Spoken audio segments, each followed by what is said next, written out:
महर्षि वाल्मीकि जी ने रामायण की रचना की है और वर्तमान समय हम सभी बाल कांड का स्वाध्याय कर रहे हैं। बाल कांड में आज 25वां सर्ग प्रारंभ होगा। पंचविंशः सर्गः। पिछले सर्गों में हमने जाना है कि महर्षि विश्वामित्र जब भगवान राम को लेकर अयोध्या से चलते हैं तो पहला पड़ाव उन्हें कहाँ मिलता है? सरयू नदी के दक्षिण तट पर। और रात्रि विश्राम करने के पश्चात जब प्रातः काल जगते हैं तो उन्हें विश्वामित्र जी जगाते हैं कि अब प्रातः काल हो गया, संध्या का समय हो गया, देव कार्य का समय हो गया, तो आप जगिए और नित्य क्रिया से निवृत्त होकर देव कार्य करिए। और भगवान राम संध्या हवन आदि करते हैं। फिर वहां से चलते हैं तो दूसरा पड़ाव कहाँ होता है? जहाँ सरयू नदी गंगा में मिलती है तो उस संगम पर एक आश्रम है जो शिव जी का आश्रम था। किसका आश्रम था? शिव जी का। शिव जी वहाँ अपने मन को एकाग्र करके तपस्या करते थे। तो उस आश्रम में शिव जी के जो शिष्य गण रहते थे उनके साथ फिर वहाँ सायंकाल भी संध्या हवन किए भगवान राम, और प्रातः काल भी वहाँ संध्या हवन हुआ। और फिर वहाँ से आगे बढ़े तो तीसरे दिन वो गंगा पार करके और एक स्थान जंगल दिखा, भयानक जंगल दिखा। पूछने पर विश्वामित्र जी बताए कि ये स्थान मलद और करुष दो नाम था। एक मलद और एक करुष दो प्रदेश थे। वही दोनों प्रदेश एक राक्षसनी है ताटका। क्या नाम है उसका? टाटका। जिसका बेटा मारीच है। जिसका बेटा मारीच है और जिसके पति सुंद है। जिसके पति कौन है जी? सुंद है। तो सुंद नाम के जो दैत्य है उसकी पत्नी ताटका इस स्थान को मलद और करुष को नरक बना के रख दी है, बिगाड़ के रख दी है। और इसलिए आपको क्या करना है? उस ताटका को मारना है, उसको वध करना है। अब ये समझा बुझा करके और अब राम जी को लेकर के वो किधर जा रहे हैं? जिधर ताटका बैठी है, निवास करती है। कितने दूरी को छेद के रखी हुई है वो? 6 कोस। कितने? 6 कोस। 6 कोस जमीन को छेद करके रखी हुई है और उस मलद और करुष प्रदेश को नष्ट कर रही है। तो अब आगे 25वें सर्ग में कहते हैं अथ तस्या प्रमेयस्य मुनिर्वचनमुत्तमं श्रुत्वा पुरुष शार्दूलः प्रत्युवाच शुभांगिरम्। अपरिमित प्रभावशाली विश्वामित्र मुनि का यह उत्तम वचन सुनकर पुरुष सिंह श्री राम ने यह शुभ बात कही। अल्पवीर्या यदा यक्षी श्रूयते मुनिपुंगव कथं नागसहस्रस्य धारयत्यबलाबलम्। मुनि श्रेष्ठ, जब वह यक्षिणी एक अबला सुनी जाती है तब तो उसकी शक्ति थोड़ी ही होनी चाहिए। अबला यहाँ नाड़ी से संबंध है। अबला किसे? नाड़ी से। और मुनि जी इन्हें बताते हैं, मुनि श्रेष्ठ विश्वामित्र जी बताते हैं कि उसके पास कितना बल है? 1000 हाथी के बराबर। कितना बल है? 1000 हाथी से बराबर। लेकिन भगवान राम क्या कर रहे हैं कि जब वह महिला है, अबला है, तब तो थोड़ी ही शक्ति उसके पास होनी चाहिए। फिर वह 1000 हाथियों का बल कैसे धारण करती है? समझ में आया?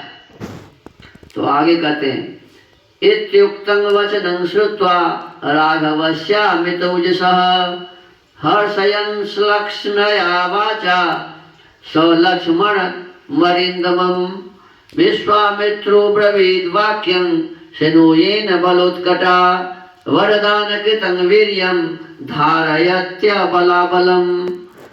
अमित तेजस्वी श्री रघुनाथ के कहे हुए इस वचन को सुनकर विश्वामित्र जी अपनी मधुर वाणी द्वारा लक्ष्मण सहित शत्रु दमन श्री राम को हर्ष प्रदान करते हुए बोले, रघुनंदन, जिस कारण से ताटका अधिक बलशालिनी हो गई है वह बताता हूं, सुनो। उसमें वरदान जनित बल का उदय हुआ है, अतः वह अबला होकर भी बल धारण करती है, अर्थात सबला हो गई है। माने कैसे वो सबला बन गई? महिला होते हुए भी 1000 हाथी का बल इनके पास कैसे हो गया? भगवान राम जब पूछे तो ये कहते हैं कि वह कहानी सुनो। अब क्या कहानी सुनाते हैं, आप लोग भी सुनिए। तो सुनाते हैं, पूर्वमासीन महायक्ष सुकेतु नर नाम वीर्यवान अनपत्य शुभाचार सचते महत्तपः। पूर्व काल की बात है, सुकेतु नाम से प्रसिद्ध एक महान यक्ष थे।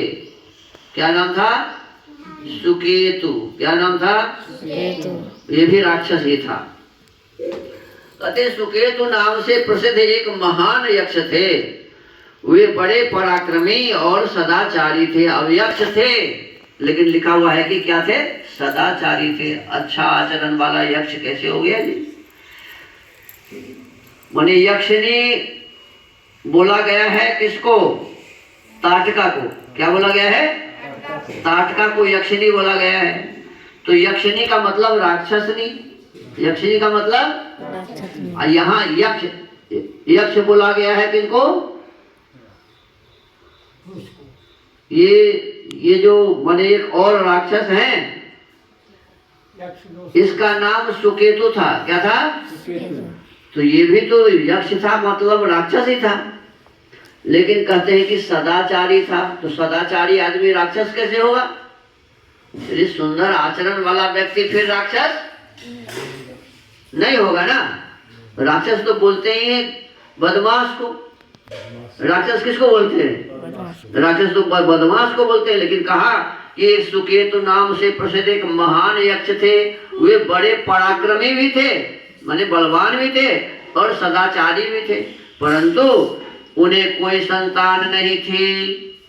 सुकेतु को कोई भी संतान नहीं थी, इसलिए उन्होंने बड़ी भारी तपस्या की।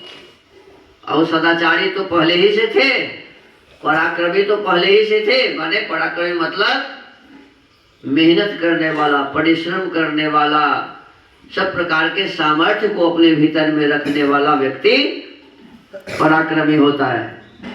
तो लेकिन उन्हें संतान नहीं थे तो तपस्या करने लगे।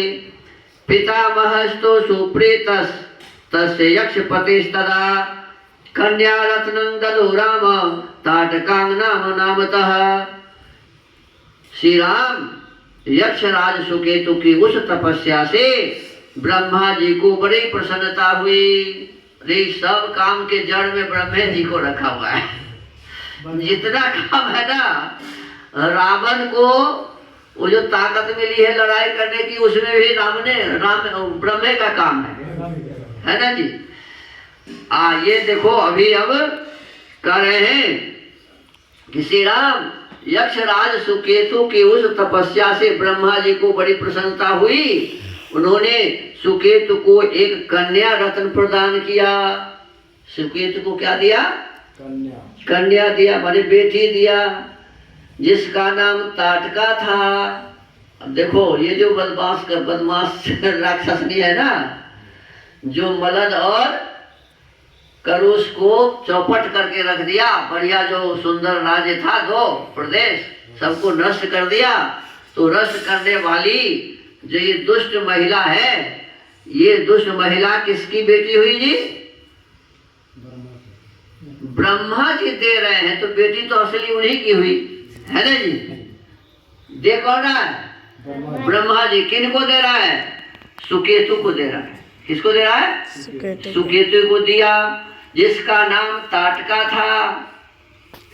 ददौ नाग सहस्रस्य बलं चास्याः पितामहः न त्वेव पुत्रं यक्षाय ददौ चासौ महायशा। ब्रह्मा जी ने ही उस कन्या को 1000 हाथियों के समान बल दे दिया। कौन दे दिया? सब काम के जड़ में ब्रह्मे जी हैं। परंतु उन महायशस्वी पितामह ने उस यक्ष को पुत्र नहीं ही दिया। देखो, मैंने बेटी तो दे दिया 1000 हाथी के बल वाली, लेकिन बेटा सुकेतु को बेटा नहीं दिया। उसके संकल्प के अनुसार पुत्र प्राप्त हो जाने पर उसके द्वारा जनता का अत्यधिक उत्पीड़न होता, यही सोचकर ब्रह्मा जी ने पुत्र नहीं दिया। माने ये ब्रैकेट में लिख करके रखे हुए हैं, ये माने जो ये छाप रहे हैं ना, इसके जो संपादक हैं वो ये बात लिखते हैं कि उनको पुत्र इसलिए नहीं दिया कि पुत्र यदि देता तो जनता को वो ज्यादा दुख देता। तो यही कौन कम दुख दे रही है? अरे ताटका ही कौन कम दुख दे रही है? और ताटका का ही बेटा मारीच है जो ब्रह्म माने विश्वामित्र को यज्ञ नहीं करने देते हैं। तो ये लोग थोड़े कम दुख दे रहा था, हैं? ये सभी तो दुख ही दे रहा था। तंतु बालं विवर्धन्तीं रूप यौवनशालिनीं जम्भपुत्राय सुंदाय ददो भार्यां यशस्विनीं। धीरे धीरे वह यक्ष बालिका बढ़ने लगी और बढ़कर रूप यौवन से सुशोभित होने लगी। उस अवस्था में सुकेतु ने अपनी उस यशस्विनी कन्या को जम्भपुत्र सुंद के हाथ में उसकी पत्नी के रूप में दे दिया। पीछे हम लोग पढ़े भी थे कि ताटका किसकी पत्नी थी? तो सुंद की पत्नी थी। किसकी? सुंद की पत्नी थी। और वो सुंद किसका बेटा था? तो कहते हैं जंभ का बेटा था। किसका? जंभ का बेटा सुंद, और सुंद की पत्नी ताटका। और ताटका किसकी बेटी? सुकेतु की बेटी। और असली बेटी तो ब्रह्मा का हुआ ना, ब्रह्मा जी ने दिया।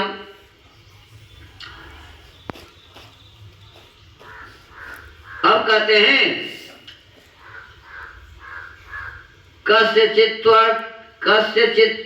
त्वथ कालस्य यक्षी पुत्रं व्यजायत मारीचं नाम दुर्धर्षं यः शापात् राक्षसो भवत्।